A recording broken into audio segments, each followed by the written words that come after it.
Só que o entendimento do TSE é que tudo foi correto. O entendimento desse instituto, o voto legal, contratado pelo PL, é de que há uma série de problemas na votação. E essas urnas todas teriam problemas. Elas não seriam auditáveis. Você não teria transparência no processo de voto. E daí, justamente, há todo um questionamento. Agora são 4h22. A gente está aguardando ainda lá em Brasília. Vamos a Brasília agora, que começou essa entrevista coletiva lá do PL sobre esse manifesto em relação à votação deste ano. Para poder discutir tecnicamente com os funcionários do TSE o que é salutar e saudável para a própria democracia. Então, hoje, será apresentado pelo engenheiro Carlos Rocha, que liderou esse estudo técnico e que irá comentar aqui para vocês alguns pontos que merecem ser observados. E eu confesso que fiquei surpreso. Repito, esse relatório não expressa a opinião do Partido Liberal, mas é o resultado de estudos elaborados por especialistas graduados em uma das universidades mais respeitadas do mundo. E que, no nosso entendimento, deve ser analisado pelos especialistas do TSE, de forma que seja assegurada e resguardada a integridade do processo eleitoral, com o único intuito: fortalecer a democracia para fortalecer o Brasil. Com a palavra, o engenheiro Carlos Rocha. Boa tarde a todos. Muito obrigado aqui pela oportunidade de falar com vocês. Em primeiro lugar, eu gostaria de destacar que esse ano nós tivemos um avanço muito grande, liderado pelo TSE, na transparência eleitoral. E é um processo de avanço. Foi criada a Comissão de Transparência Eleitoral, o Observatório de Transparência Eleitoral, e no dia 1º de agosto nós tivemos lá na primeira reunião do encontro das entidades fiscalizadoras. Naquele momento, recebemos inclusive vários documentos, sendo que um dos documentos muito interessante, muito bem feito, é o glossário das eleições informatizadas de 2022. E nesse documento, então, estão descritas as funções dos diferentes arquivos que são gerados pela urna eletrônica. E agora, logo após o final do segundo turno, no dia seguinte, o TSE, numa ação de transparência extremamente positiva e de uma maneira pioneira, publicou os 3 arquivos no portal de resultados do TSE. E nesse portal, então, para cada sessão eleitoral aparecem 3 arquivos. O boletim de urna, cuja função é permitir às pessoas conhecerem os resultados de cada sessão e, eventualmente, fazerem testes na totalização. O segundo arquivo, que é o RDV, é o Registro Digital do Voto, que tem como fim, segundo o TSE, permitir uma eventual recontagem, o arquivo que registra todos os votos. E o terceiro arquivo que o TSE nos liberou foi o log da urna, que, segundo a orientação do TSE, é um elemento importante de auditoria para os partidos políticos e para as entidades fiscalizadoras. E o que aparece nesse log de urna? É como se fosse um diário, né, de todas as atividades que cada urna eletrônica realiza, desde a sua preparação no TRE até o final do segundo turno. Imaginem vocês um diário em que cada linha registra uma atividade. Então, para o registro de cada atividade no log de urna de cada equipamento, o programa que constrói esse log, ele lê 2 dados, 2 informações diretamente do hardware da urna. Ele lê digamos assim, a estampa de tempo, que é data, hora, minuto, segundo, e também lê o número de série da urna, que é chamado no TSE de código de identificação da urna. E é muito importante que essas informações estejam todas corretas, porque são essas informações que garantem a associação daquela atividade, daquele registro de atividade com o hardware, com aquele equipamento físico que realizou aquela atividade. E é importante destacar o seguinte: o nosso trabalho técnico de engenheiros, a gente faz isso para outras organizações do setor privado, e quem audita constrói, quem audita procura sempre colaborar com a organização auditada, e no caso aqui, é nosso propósito contribuir com o aperfeiçoamento do sistema e ampliar a confiança, seja dos eleitores, seja dos candidatos, em todo o processo eleitoral. Então, esse é o nosso objetivo. E nessa linha, então, seguindo a orientação do TSE, fomos analisar os arquivos log de urna, que é esse elemento de auditoria que pela primeira vez foi divulgado junto com os boletins de urna. E como é que a gente fez isso? A gente foi buscar uma plataforma inteligente de dados, usamos também plataforma planilhas Excel, mas como as tabelas são muito grandes, foram construídas duas grandes bases de dados, uma com todas as linhas de todos os boletins de urna, para fazer análise de registro de votos, e a outra tabela, uma grande tabela, com todas as linhas de todos os arquivos log de urna, de todas as urnas. São mais de 472 mil urnas. Ao montar essa tabela, aí surgiu uma ocorrência, que foi que nos chamou a atenção. Em alguns milhões, na realidade, em alguns bilhões de linhas, aparece apenas um número, que é um número inválido, ele está fora da faixa de numeração. Os códigos de identificação da urna, que são o número de série, eles vão até um valor de 2 milhões e pouco. E esse número que aparece lá é um número de 67 milhões e uns quebrados. Ora, buscamos diversas formas de encontrar mais informações, mas infelizmente ficou constatado nesse trabalho da equipe técnica que há dois comportamentos diferentes. Um comportamento das urnas novas, né? Que são as urnas modelo UE 2020, que chegaram recentemente. São pouco menos de 193 mil urnas, está mais ou menos 40,8% de todas as urnas.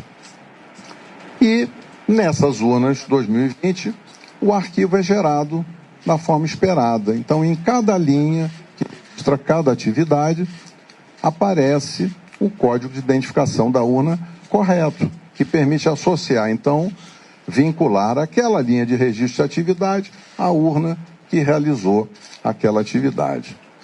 Quando nós fomos analisar as urnas antigas, que são as urnas de modelos de UE 2009 até UE 2015, essas urnas têm pouco mais de 279 mil urnas, o que dá 59,2% do total das urnas. Nessas urnas, infelizmente, encontramos esse número inválido na quarta coluna do log.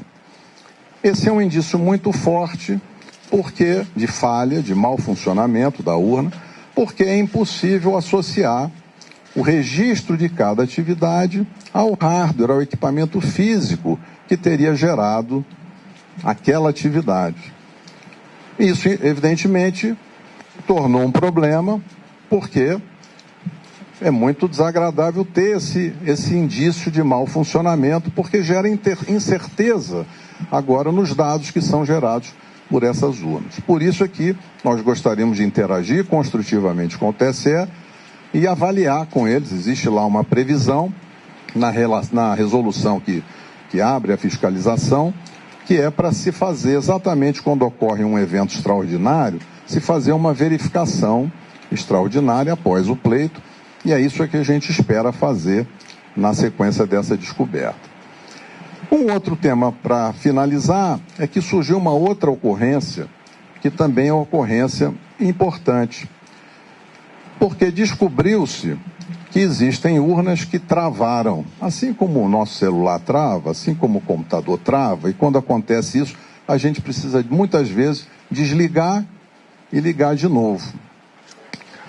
Isso aconteceu com urnas eletrônicas. Então, urnas travaram e foram desligadas no meio do período da votação, na chave, possivelmente o mesário fez esse desligamento, e foram religadas para que a urna voltasse a funcionar. Isso não seria um problema se não tivesse ocorrido uma violação do sigilo do ato de votar. Porque o que acontece é que, na hora que a urna trava, e em diversos momentos isso aconteceu durante a votação de um eleitor, quando esse erro ocorre, a urna trava e aí registra no log uma linha de atividade com a mensagem de erro, mas que expõe os dados pessoais de eleitores de duas formas.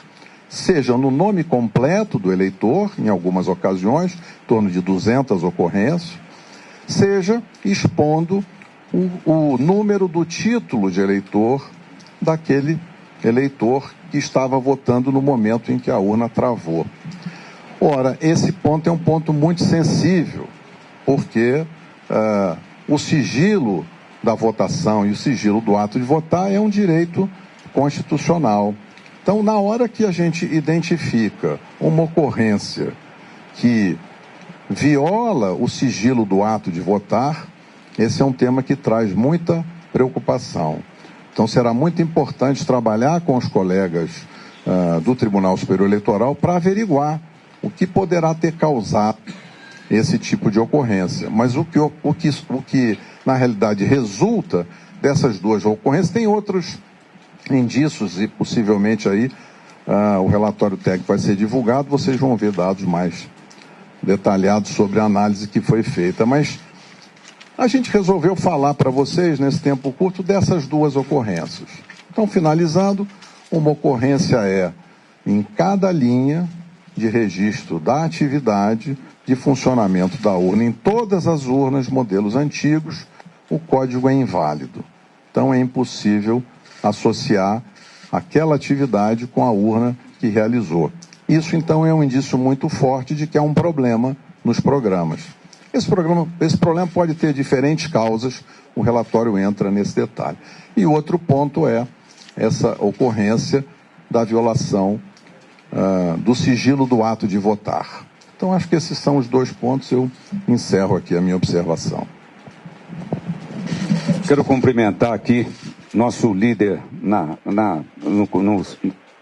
no Senado, o Portinho. Quero cumprimentar também o Atineu, nosso líder na Câmara. Quero cumprimentar o Magno Malta. Nossos deputados estão aqui, vários deputados que vieram aqui. O Gustavo, que veio aqui nos prestigiar. General Girão e muitos deputados, o Luiz Lima. Quero agradecer a presença de todos. E quero passar a palavra agora para o advogado Marcelo Bessa. Boa tarde a todos. Eu vou tentar ser bem breve para explicar as razões jurídicas que levaram o partido... Estão vendo melhor? Não. Vou tentar ser bem breve para explicar as razões jurídicas que levaram o Partido Liberal a ingressar com esse pedido perante o Tribunal Superior Eleitoral. Em razão desse relatório técnico gerado pela equipe que foi contratada pelo Partido Liberal para auxiliar no trabalho de fiscalização do sistema eleitoral e do processo eleitoral, o que é, inclusive, uma missão institucional de todos os partidos políticos, até por força da da legislação e da resolução 23173 do Tribunal Superior Eleitoral, esse relatório gerado apontou inconsistências nas urnas fabricadas anteriormente ao ano de 2020. Essas inconsistências são recorrentes em todas estas urnas. Com relação às urnas fabricadas em 2020, essas inconsistências não existem. Segundo foi apurado pela nossa área técnica contratada, essas inconsistências não permitem atestar o resultado ou que aquelas urnas efetivamente registraram o resultado eleitoral ou o voto à vontade do eleitor. Isso não quer dizer que ocorreu uma fraude, mas é uma possibilidade de fragilidade que leva aqui. Não se tem a certeza, segundo foi apurado pela nossa área técnica, de que aquelas urnas tenham credibilidade o suficiente para atestarem aquela votação. E o que aconteceu também foi isso, é um dado relevante técnico que levou a ao Partido Liberal o que levou o Partido Liberal a essa decisão foi que nesses erros que são recorrentes nessas urnas de de fabricação anteriores a 2020, que nessas urnas o resultado eleitoral aponta a vitória de um determinado candidato Lula, num percentual de 52% contra 47% do candidato Bolsonaro. Por outro lado, nas urnas novas, em que é possível a certificação plena do resultado eleitoral, segundo a nossa área técnica, segundo o relatório que nos foi enviado, esse resultado é diferente. Nesse caso, o candidato Bolsonaro teria 51%, pouco mais de 51% dos votos, e o candidato Lula teria 48,95% dos votos. Há, então, dentro de um dado objetivo, uma discrepância de resultados que, então, com base na resolução do próprio Tribunal Superior Eleitoral, fizemos uma representação para que o Tribunal Superior Eleitoral